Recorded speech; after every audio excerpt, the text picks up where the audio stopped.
Hi, I'm Dr. Gemma, and welcome back to Cognitive, the Knitting Psychology podcast. Cheerfully and somewhat irregularly in business since 2008.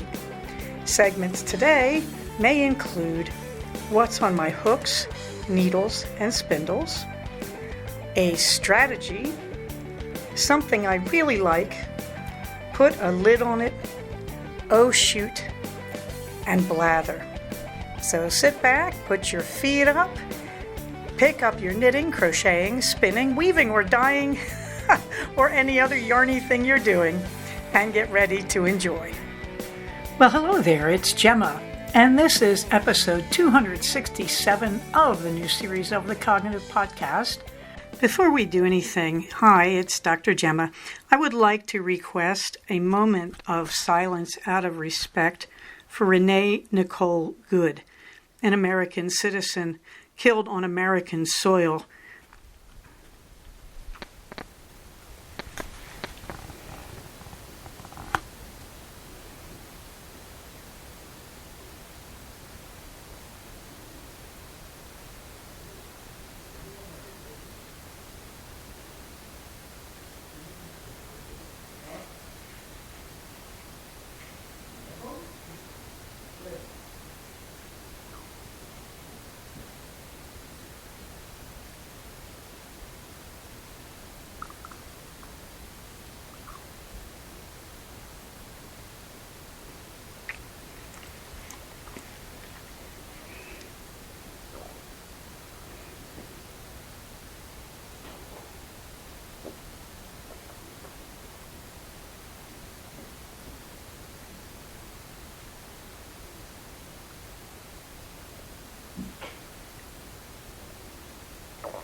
Thank you for your respect.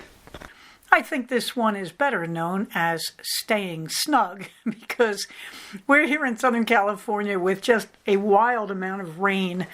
As I record this here on January 6, 2026 at 1:20 p.m., we finally have a little bit of sun breaking through the clouds. It's been really kind of messy here, I'd say, for the last 2-3 weeks. Good heavens, has it been that long? It really has, since my vacation started. So we've had a lot of action and excitement here on the farm, locked in together. There has been no bloodshed. Yay! No, we're actually doing very well, in fact. And we're really working on the snuggliness. So you can see a picture of two of my Christmas presents from my beloved husband, and that is the Moomins, the Moomin Mama and Moomin Papa ornaments for our tree. I just love them. They are now packed away for the year, alas. But look at them snuggling together, being cute. I have to tell you that my spirit animals are Mrs. Santa Claus and Moomin Mama. Mrs. Santa Claus comes from being a child psychologist for so many years. Whenever I would let kids pick little figures to represent themselves and me and other important people in their lives, they would always make me Mrs. Santa Claus, even though I didn't have gray hair. And I just have been so complimented by that over the years that I could only replace it with Moomin Mama. Well, I could only add Moomin Mama to my list of spirit animals because when I read the Moomin books, Moomin Mama is who I would love to be. I'm really not. I'm much more, I don't know, hyperactive and aggressive than she is, but I just love the character. So there you can see our little Moomin Mama and Moomin Papa voodoo dolls waiting to go on the tree, and they're snuggling and staying snug like I am this week. Your comments are very welcome. Please feel free to comment on the blog at cognitivepodcast.blogspot.com, where you will also find a link to our group on Ravelry where you can comment. I am somewhat back to Instagram these days, but I will not add you to my follower groups because I've gotten too many robo accounts. And frankly, I'm just tired of trying to monitor that. So please follow me right here on the blog at cognitivepodcast.blogspot.com. Do not forget that K in cognitive. It matters. In the warm thanks department, since we're in the new year, it seems like a really good time to thank all you listeners. I am very aware how much I owe you. I am very aware that your continued presence out there as listeners does inspire me to keep on podcasting, despite these my advancing years. But your presence involves me in the world in a very productive way that makes me feel like I'm still connected, working all alone here on the farm sometimes. So big warm hugs all around to you. I'm so grateful to you. I am astonished that some of you are across the pond in Britain and Germany and Australia, among other places. I am deeply grateful. I'm very deeply grateful. I'm going to be careful what I say because it's really hard this week not to go wildly political. And I'd like to think that we're going to be snug here together and try to avoid that. Okay, just to sort of make clear, yeah, I'm aware of what's going on, but I think we all need a little refuge right now. And thank you to my listeners because you've certainly been that to me over the years. I also want to thank my communities on Finch, on Reddit, on the ground in both the Santa Clarita and Antelope Valleys, and more important than all that, really, my people in this group of listeners. Thank you so much. My birds are in Buenos Aires together. This was not meant to be a political comment. It was kind of a weird accident that one of them went to Argentina, which is probably a better place for Americans to be right now. But anyway, there they are exploring it together. Finch is doing a really nice monthly special about a magical library. So they're both now wearing magical librarian clothing. In that picture, you can only see the bird on the right. I cannot remember which one that is, if that's Courage or Forthright. I mix them up all the time. But there I think that's Courage. There she is, dancing around in her library clothes with a big heart on the front. Maybe we'll get a better picture of them both in librarian dress next week. Who knows? Meanwhile, if you're on Finch, there is my app ID. I think that's for Courage, who is on my little mini tablet right now. Cognitive Fiber Retreat 11.5. Holy manoli, Gemma, you need to pay more attention to that. It's a month away. Can you believe that? It is scheduled for February 7th, 2026. Oh my lordy. By the time you hear it, it will be less than a month away. I am so excited. It looks like Loretta 1031 and I will be bunking in together in a luxurious hotel room because that's the way we're going to rock and roll. And that's great because that means we can make all our evil plans to increase your happiness as attendees while we sit around, buff our nails, and drink coffee on the free coffee maker together. If you would like to see the information on CFR 11.5, there is a link. We do have classes. I don't think we've really voted on the classes. The wonderful Marianne, I believe, has offered a whole bunch of classes. So if I don't hear from y'all, I'm just going to email her and go, do this and this. Who really cares? We just want to be together, drink hot cocoa, eat pizza and DoorDash and heaven knows what else, go to the local cafes and be together in the winter weather here in Southern California.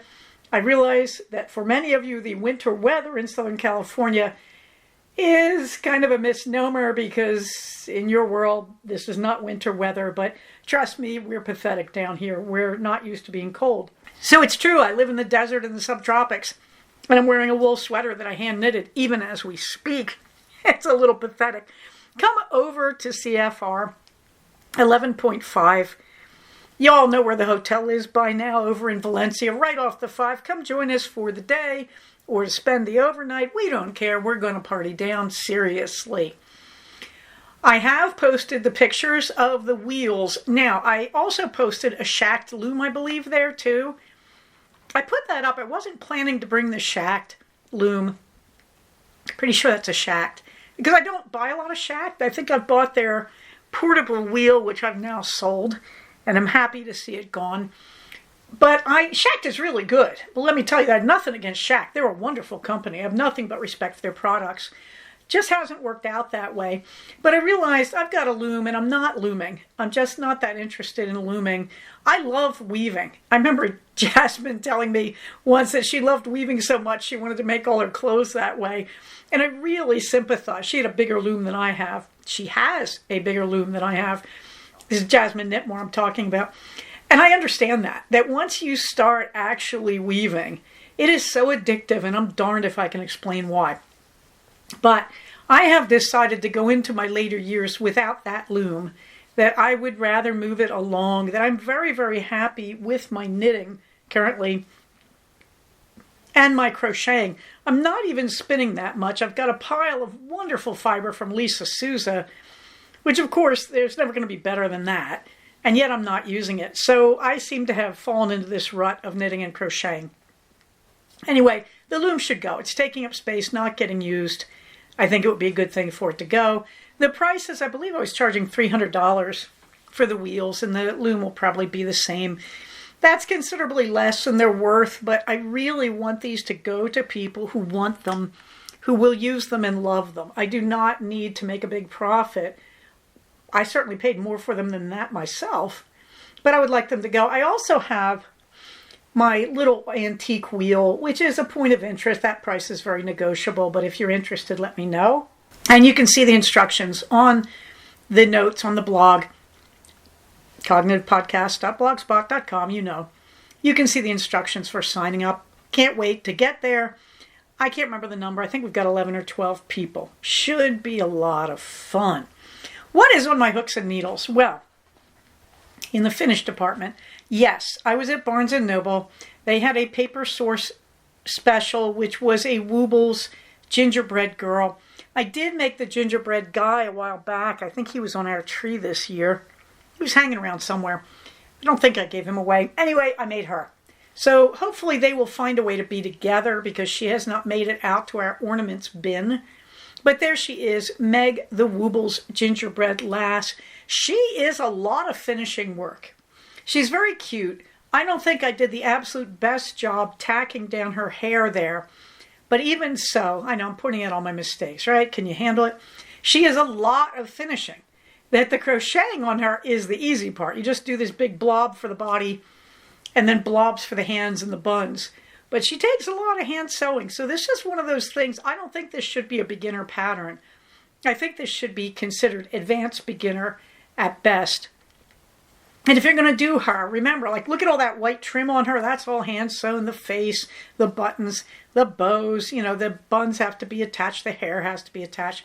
So she is one of the projects for the Woobles. You really have to like hand sewing to do Meg the Woobles gingerbread girl. Just going to say that. Then I tried a mini crafts pattern. This is Groon the Druid Bear. Isn't he adorable? Yes, he is. Now, Groon should have a staff, which I just said I don't like the staff. He should have the staff. It makes him look extra druid special, I guess. But to be honest, I think Groon is adorable, and he is probably going to go to some little kid at the hotel in February. I'm just going to keep him around to feel good about him for a few weeks, and then he'll go, because I really don't have need for a small teddy bear like this. I've got a big one in my bed who happens to be Moomin Troll, in case you were wondering. But he's very cute, and I just decided a little kid doesn't want him with that stick in his hand. So yeah, you could not sew the stick on, but really, why bother? So I just decided to call Groon finished and to move along. Things you should know. He is not a Wooble. He is from a competing company called Mini Crafts. Mini Crafts has some adorable patterns. They are all based on Wooble's logic, but they do not encroach upon Wooble's patterns. That is to say, I don't think they're violating any copyright. They just took the same idea the Woobles had, and they made their own patterns. So far, so good. Bad news, they're trying to be the Woobles. So they come in kits. The kits have everything you need, plus a few odd extras, like mine had a glue stick. I have no idea why there was a glue stick in my kit for Groon. Didn't need it for anything. But Groon's instructions were not very clear. The crocheting was clear. Here's how you do it. But the assembly, here's where you put the pieces, here's how you attach them, not very clear at all. So I had to do a lot of my best guess on Groon. Is it hard? No. If you have done Woobles, you certainly can do mini crafts if Groon is representative. I'll let you know, because I also have their Highland Coo, and I like Highland cows a lot. I beg your pardon for saying it in English, in American. But I want to do the Highland cow, and I will see. But I have to tell you, you don't want to do a mini crafts pattern to learn to crochet. Not a good idea. If you're going to learn to crochet by doing amigurumi, a pretty big if in my book, You want to go with the Woobles, you want to go with the Chick or the Penguin would be my start there. I'm trying to think if there's anybody else who is that simple among the Whoops. Do not even do the Fox because you're not going to be ready for the details. Okay, so you want to do the very basic Chick or Penguin, and that's how you learn. Don't do the Dinosaur. It is not a beginning pattern. I have no idea why they keep listing it as a beginner pattern. It takes a lot of assembly and handwork. All right. But once you learn to do that and you're comfortable, you can advance to other Woobles patterns, or you can just get free stuff, you know, like the rest of us do on Ravelry. And you can certainly do mini crafts. Now, mini crafts has videos. They're terrible. In fact, most of them don't exist. They just say they'll be here soon. So just forget it. When you buy a mini crafts, you're buying a very cute pattern. You're buying instructions that are fine on crochet, but lousy on assembly. And you're buying promises of videos that, last time I checked, don't exist. I will tell you honestly, mini crafts would be great if they cut the price by $10 to $15 of every kit and just admit it, that you're not going to get the videos and that the assembly instructions are a little wonky. Meanwhile, what's in progress, Gemma? You may be wondering. Well, the old projects are still hanging around, but I'm working on the Cocoa Strange Brew. Now, the Cocoa Strange Brew. We got arms. We have 16 out of 18 inches for the body. So you know what's coming, the color work. So you can see my color work experimentation so far there. I took a bunch of photos of the yarns I am considering for the color work. Now my base, I want that gold. That is Sunset by Malabrigo Rios, and I'm in love with it. And I love it against the brown cocoa of the Cocoa Strange Brew. And the main body color and arms, of course, is brown.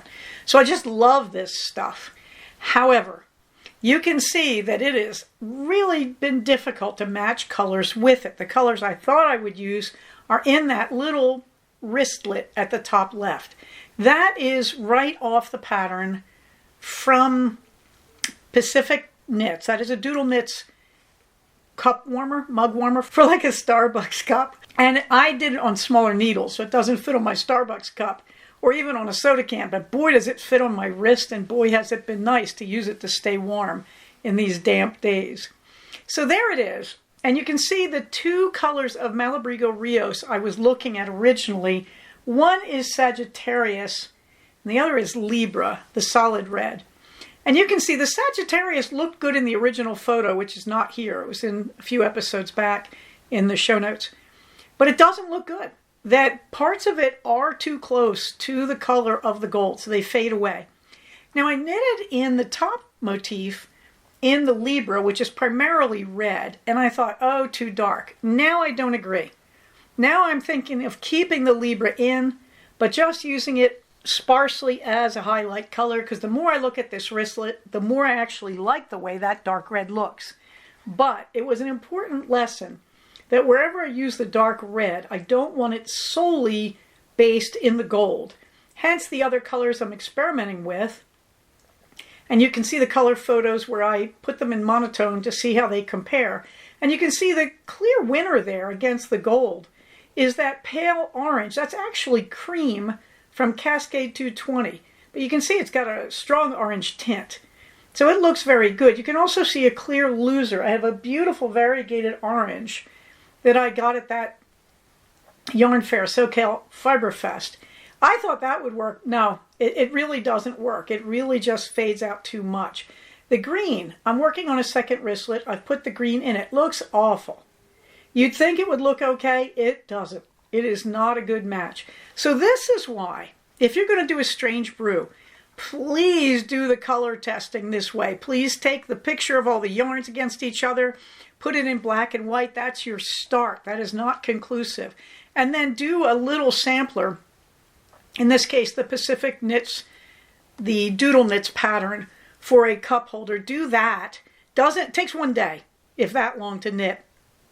You can see the motif I was using on that one over on the bottom right corner of those four pictures. Okay, meanwhile, what's going on at the Coral Strange Brew?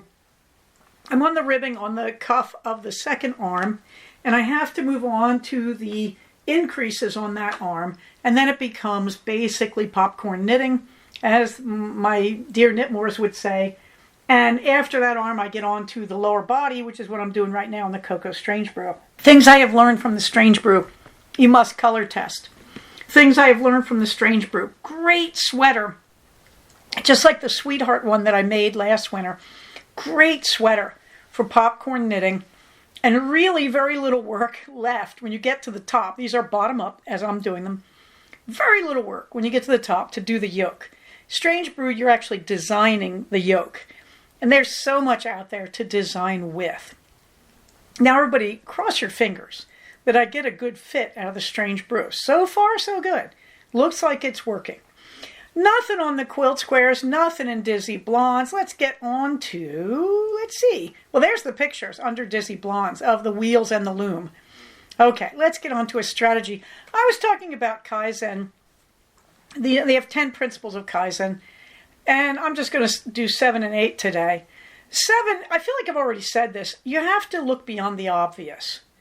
That if you're looking for gradual improvement, and gradual is the key word here, then it's very easy to A, try to rush it, and B, not do anything at all because you're going very slowly, you don't see change, and you sort of fall into the rut. Okay, so 7 is about both of those in its own tangential ways. So when you find something you think you could improve on the job or in your personal life, first of all, the obvious is probably what you're doing, is your rut. So you have to push a little bit, and that involves sometimes leaving your comfort zone. And you have to investigate. Now here's the key thing. When you ask people to do this, to look beyond the obvious and investigate, could you make this system work better? Could you do better getting the kids off to school in the morning? Could you do better working with your kids' school's PTA? Could you do better in your job or managing your team? Okay, when you're doing that, you really have to investigate. And that means you have to try to see all the factors. And I've mentioned this before. So when I was talking about the example of we all want to eat dinner together, but little Johnny has his piano lesson. And you have to sort of say, well, eating dinner together would be good for us, but does that really serve the needs of the family? If one member of our family team is not getting to develop his talents, that is not really a service for the family, because we're going to hope that little Johnny becomes a major pianist, concert level, and supports us all in our old age. No, okay, that's a little unreasonable. But you see what I'm saying, that the obvious thing is to go, well, in my family, 6 kids, 2 parents, forget those piano lessons because we all want to eat dinner together and it's better for us as a family. But it happened, I do have one sister who is a piano virtuoso, and she did have lessons during dinner. This stuff is never fiction, you know that, right? I changed the names to protect the innocent, but otherwise. And so we did have once a week, my older sister, who you haven't heard much about. She's the one with neurodivergence, in my opinion, but I don't know how far she's gone towards getting any kind of diagnosis. And it really did work to give her piano lessons. It was clearly much better for her. And when she was happy and at peace, it was much better for the family. So, you do have to look at a bigger picture. You have to look beyond the obvious. You have to take the biggest picture and investigate. And you have to think about the good of the team because, when you take care of the team, you're taking care of the individual.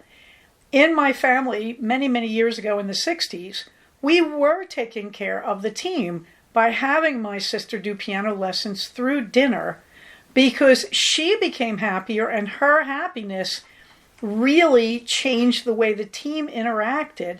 And it also led her into a fine career and got her through college at a time where her type of neurological difference was not really understood or appreciated.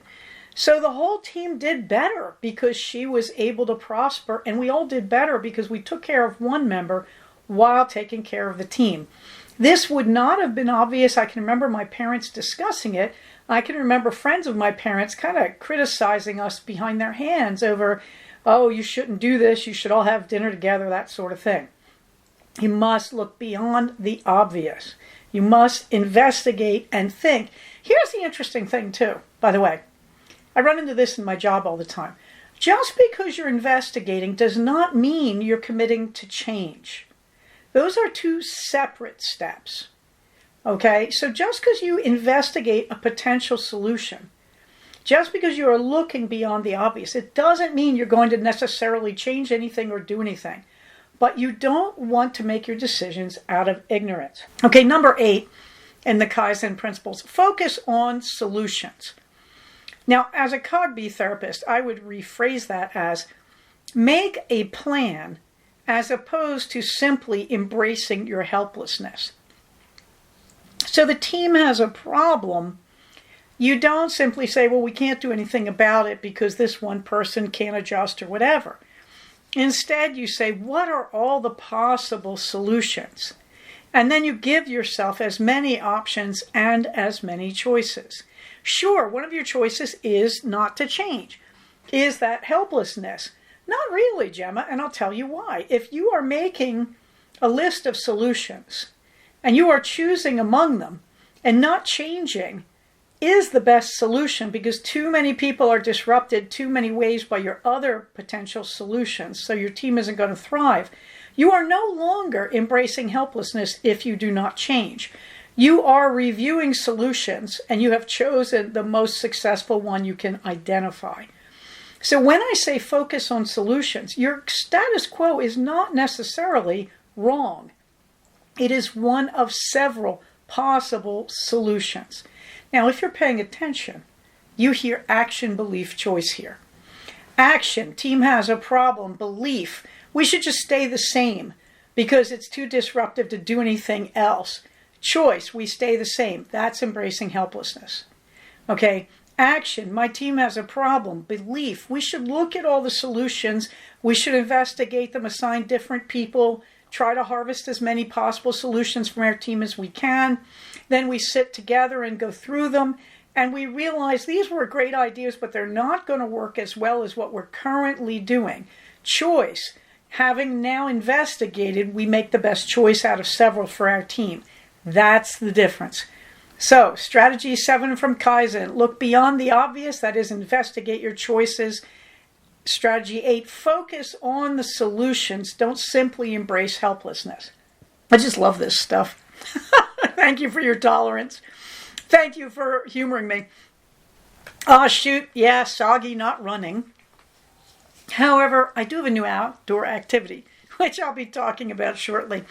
You can see my upcoming schedule. Thank goodness it's only January, so I'm not having heart failure over having committed to doing a 3-mile run on March 1st for the Mardi Gras Madness. Those are the races I am signed up for. I am really sad because we've lost a Better World Running up here in the Santa Clarita region. They're really just not producing races up here for us anymore. I guess it didn't work well. On to the fluffy books. I finished In the Sanctuary of Wings. Now, this is the last of a 5-book series. It's about a Victorian naturalist, as she calls herself. So it harks back to the great things like Elizabeth Peters' series on Amelia Peabody. Except I think Elizabeth Peters, over the course of that very long series, grows up a lot, becomes more diverse and open-minded in her views. In the early books, there's this undertone of, well, they were racist, so we can be racist, writing about it. And you can see as Peters grows up in the series, she becomes less and less comfortable with that. And so that's the real strength of the Amelia Peabody series, which are about an archaeologist in Victorian Egypt, which may be a contradiction in terms since Victoria wasn't their queen.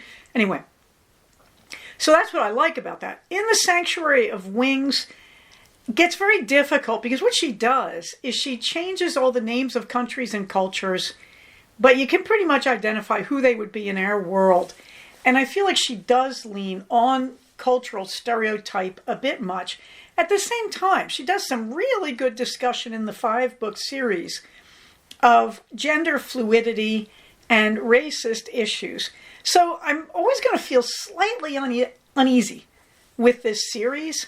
However, it's about dragons. Now, here's what goes wrong in most dragon books. They can talk. They can talk to us. We can read their minds. They can read our minds. They really want to be friends. Sooner or later, we're going to ride one. Okay. Now, I have to admit, I cut my teeth in fantasy back in the 70s and 80s on Anne McCaffrey's Dragon Books series. And McCaffrey did it the best it's ever going to be done, I think. Yeah, I know, it was the late 70s, early 80s, racism, sexism, live with it. We do have to be realistic about her time period. But in terms of dragon management, I think she did a pretty good job. In terms of everything else, well, I wouldn't exactly hand them to my kids, let's put it that way. However, all the dragon books since have struggled with this issue of dragons really want to be our friends, even if they're dangerous. Now, Maria Grace, in her Jane Austen's Dragons series, not so much. They're pretty dangerous, but they do want to talk to us. So I think Maria Grace does a pretty interesting job in that series.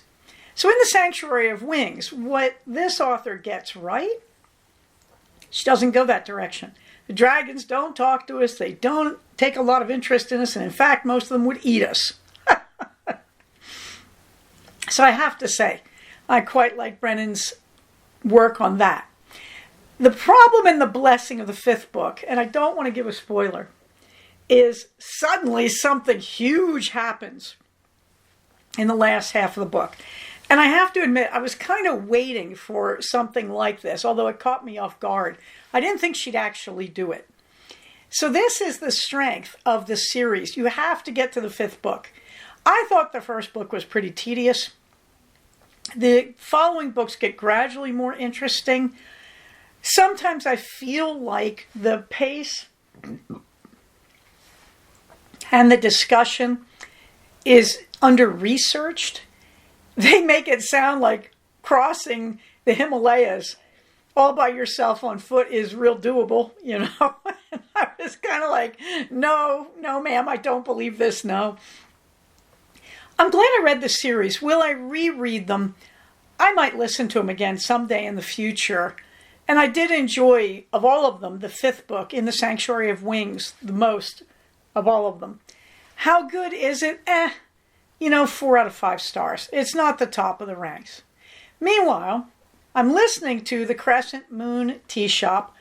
No diddly, no. Oh, it tries to be whimsical and clever. It's about 3 sisters. They are actually triplets, and they are witches, and it takes a lot of witchcraft powers for granted, which is kind of nice. It's a nice environment. Unfortunately, she often misuses verbs. She does not seem to be fluent enough for the fanciful language that she is using. I really appreciate that she tries to vary her language a lot. I really like that. However, sometimes one should learn the context of verbs, because often there's very awkward sentences where she's trying to use a clever verb and she doesn't understand the use of the word. That annoys me as a former English professor. I can't tell you how much. Also, it often descends to chapter about sister 1, chapter about sister 2, chapter about sister 3, generic chapter where the house puts in its opinion. Yes, the house is a character, one of the things I like about it. And meanwhile, we get here's what happened to all 3 sisters. Okay, back to sister 1 in the next chapter, back to sister 2. It feels a little tedious.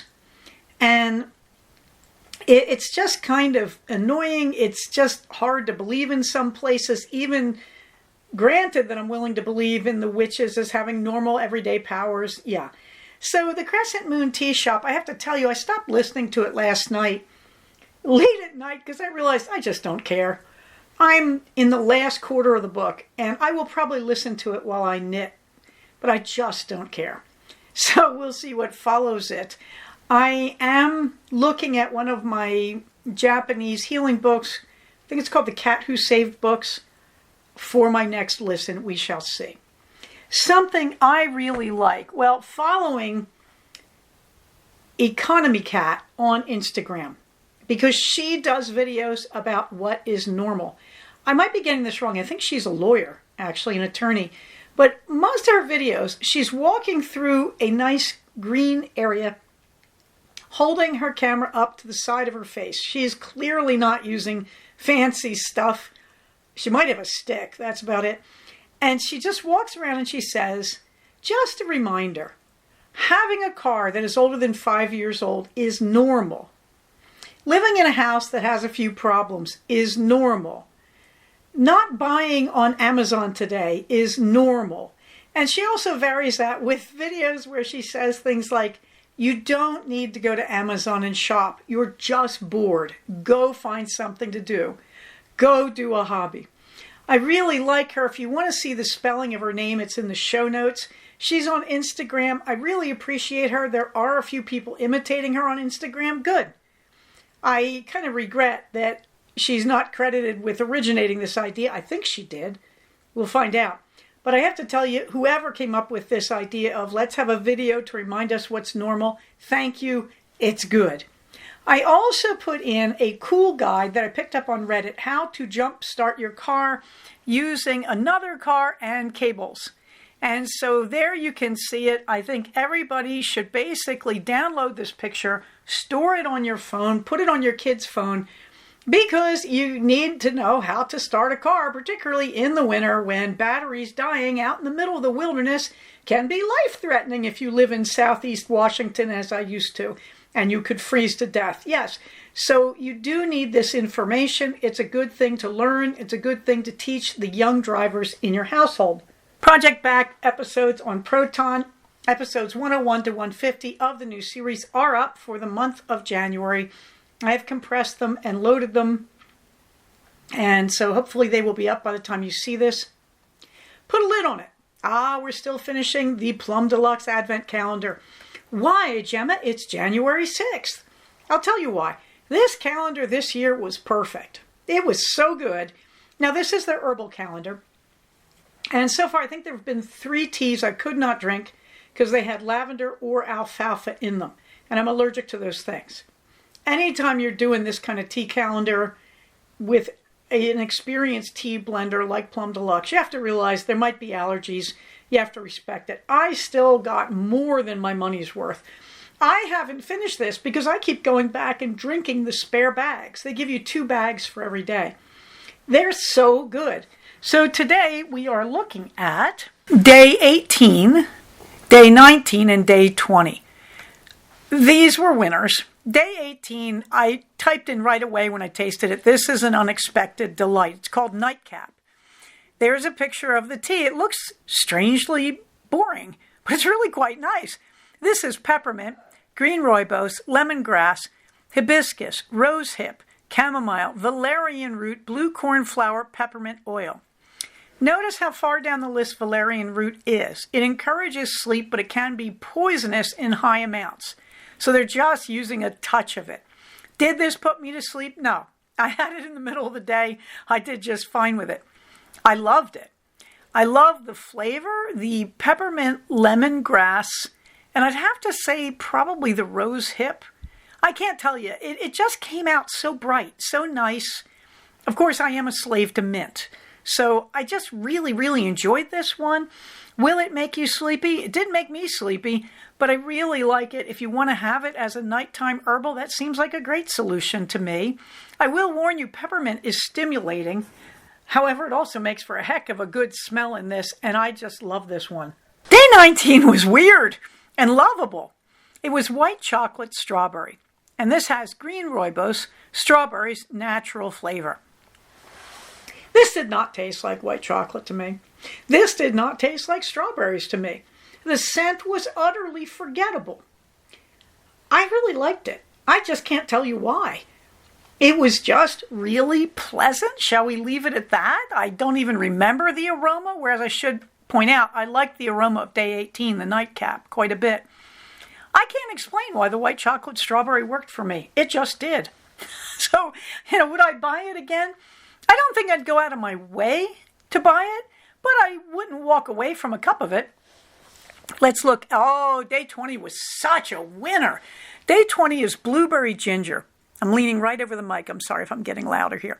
Green rooibos ginger. Cannot read that. That's odd. It's got blackberry leaf, lemongrass, malva flowers, natural flavor. Oh, cinnamon. And beetroot. And I can't tell what one of those things is. This stuff was great. This is the weirdest combination. Who would think of blueberry and ginger? Well, let me tell you first. One of my complaints with Plum Deluxe has always been their tendency, in my humble opinion, to go a little heavy on the ginger and ginger black pepper mixes. Not this one. I think this is a great one to have around the house for the cold season. It is warming. The scent is amazing. It's very blueberry scented. It's very charming. It's delicious. The flavor is stupendous. I had a 20-ounce mug with 3 drops of liquid stevia. This was so good, I went back to the kitchen and drank the second cup right away. I just love this. So this is blueberry ginger, and this is worth a trip to the Plum Deluxe website, believe me. Should I tell you a link in the show notes? Let's get on to the blather. Well, last Thursday, as I record this, was New Year's Day. And there's a very funny picture of the 2 Moomin ornaments on the tree with blue lights around them. So it probably looks like some hallucination I had after too much eggnog. But it's not. I also don't drink alcohol, so, the benefits of diabetes. So there they are on the tree. And that's their last gasp because my son took the tree down the next day, bless him. Now, on Saturday, I revived an old Dr. Gemma tradition. Yes, kids, in my salad days, I drove a CT90 Honda motorcycle, a trail bike. Its name was Flicker. And it was my friend, and it took me for adventures all over the mountains in northeast Pennsylvania. Well, I gave in. I have been looking at scooters forever. And when I realized you can get a scooter with a seat on it, I got serious. So I did a lot of research while I was down in Anaheim because I was trapped in a hotel with very little to do except knit and talk to patients. And eat great food, but that's another issue. Okay, and so I did all my research, and I decided, against my usual buying habits, I bought a scooter from Walmart. It was where I could get reviews. It was where I could see questions answered. I'm not a Walmart fan, but, living in a post-capitalist economy, yeah. So anyway, it came on Friday, and so I walked it out to the garage, put it in there, and Saturday morning I said, my life will be complete if I can build the scooter. And because it's the same orange as my beautiful Flicker CT90, I named it Flicker. Not Flicka, that's a horse in a kid's novel, okay? Okay, Flicker. Okay, now I was scared to build it. So you can see I did cosplay to encourage myself. I did my cosplay of myself as a steampunk inventor woman. So there I am in my handmade outfit. Sure, you may think that's not cosplay.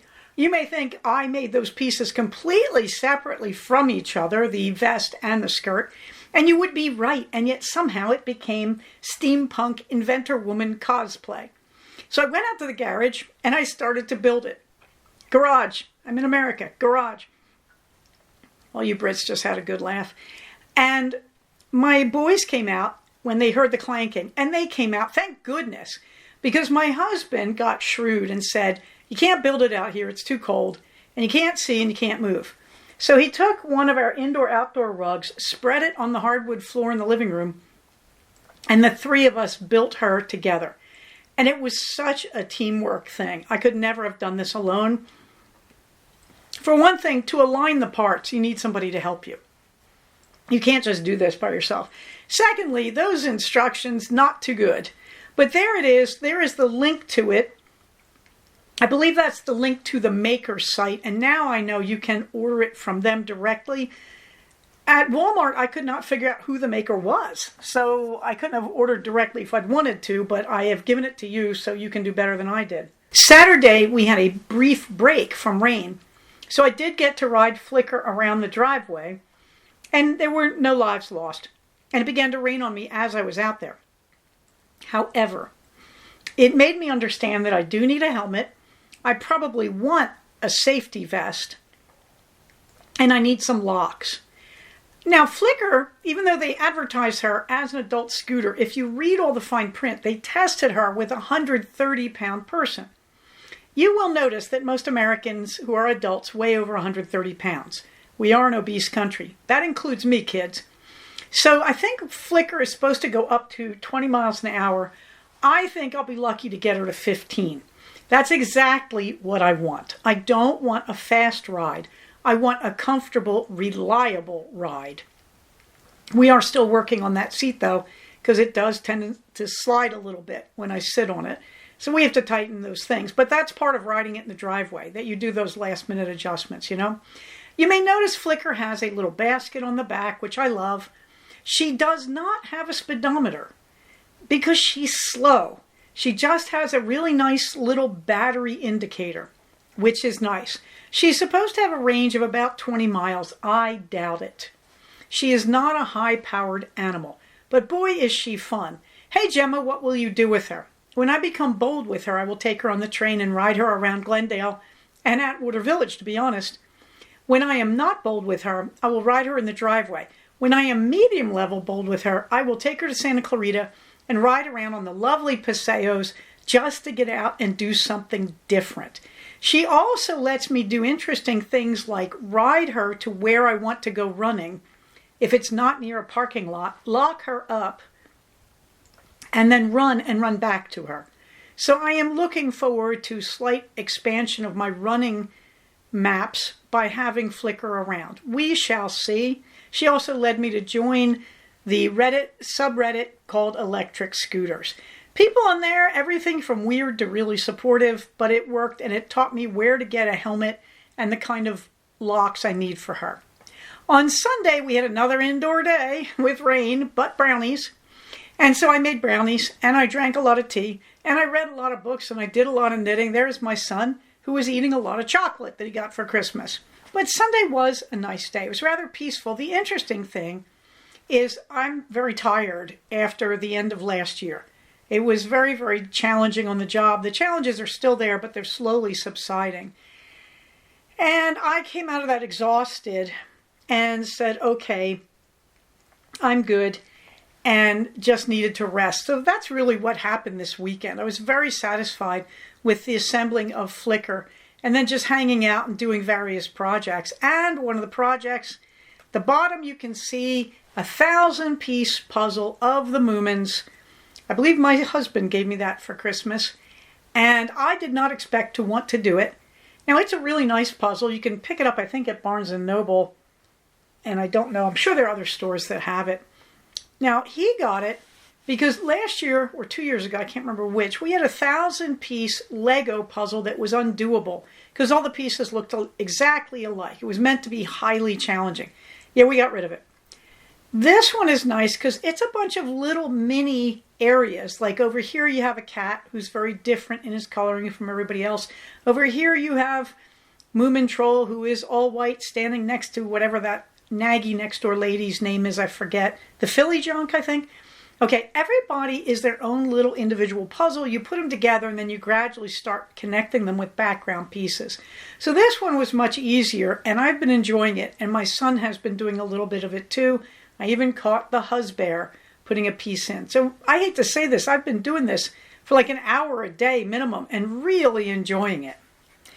Okay, after all that, it's still raining here as I record this on Tuesday, but you can see the usual links to our LGBTQIA plus lifelines and the information about resisting ice and staying away from ice.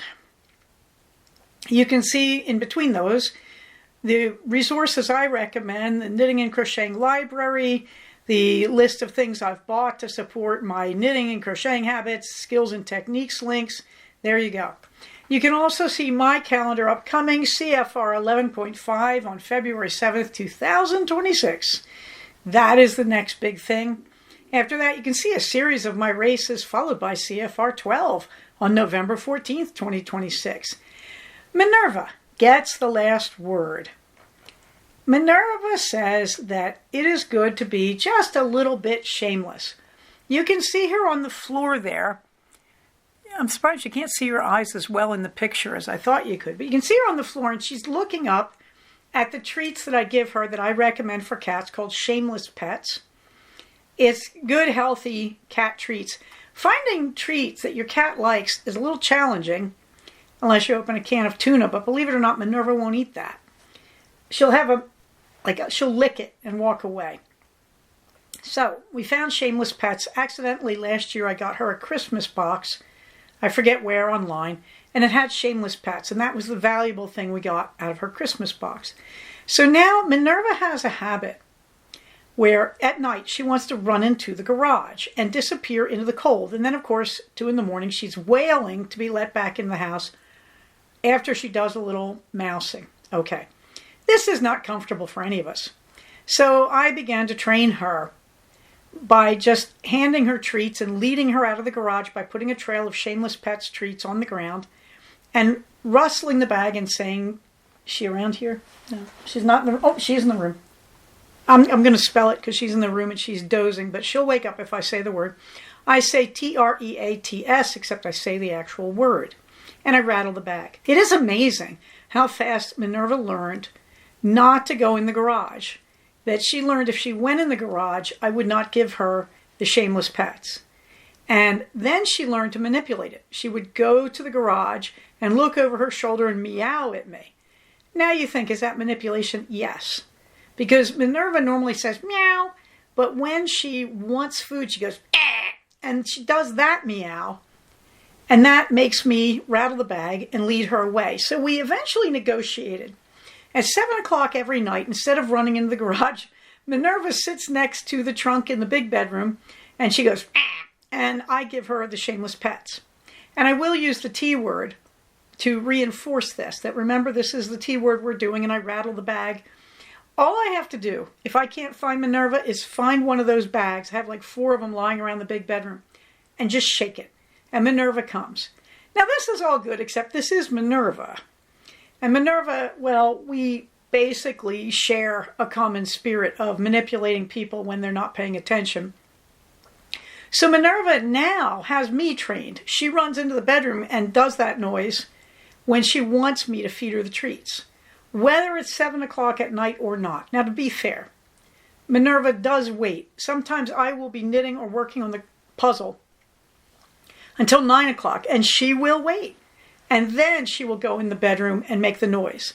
So she will wait. The other thing, if I'm sitting at my desk in my study or studio, if it is time for the Shameless Pets, she comes in and starts knocking stuff off the desk and raking her claws across my chair. Okay, so Minerva's last word here, having said all that, is please be a little bit shameless.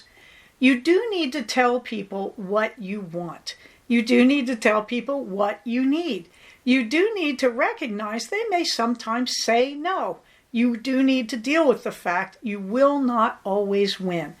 But really, you will not get what you want unless you ask. So Minerva advises you to be just a little bit shameless because, and here comes the tie-in, are you ready? See, we're living in community and we can't read each other's minds in the larger community. So the individuals in the community do need to make their needs known to the community. But when we do take care of the community, we are taking care of the individual. And that does include meeting the reasonable needs, or in Minerva's case, the somewhat unreasonable greed of the individuals in the community. Having said that, everybody stay safe, take care of each other, and I will talk to you soon. Bye-bye. So we have come to the end of another episode of Cognitive. Please do not use this podcast to diagnose yourself. If you think you are having a mental health problem, please contact a licensed mental health professional. Show notes for these episodes can be found at cognitivepodcast, all one word, .blogspot.com. Episodes can be found at iTunes under the name Cognitive Podcast, but also can be found posted next to the show notes on the Blogspot page. Thank you so much for listening. Everybody stay safe, take care of each other, and I'll talk to you soon. Bye-bye.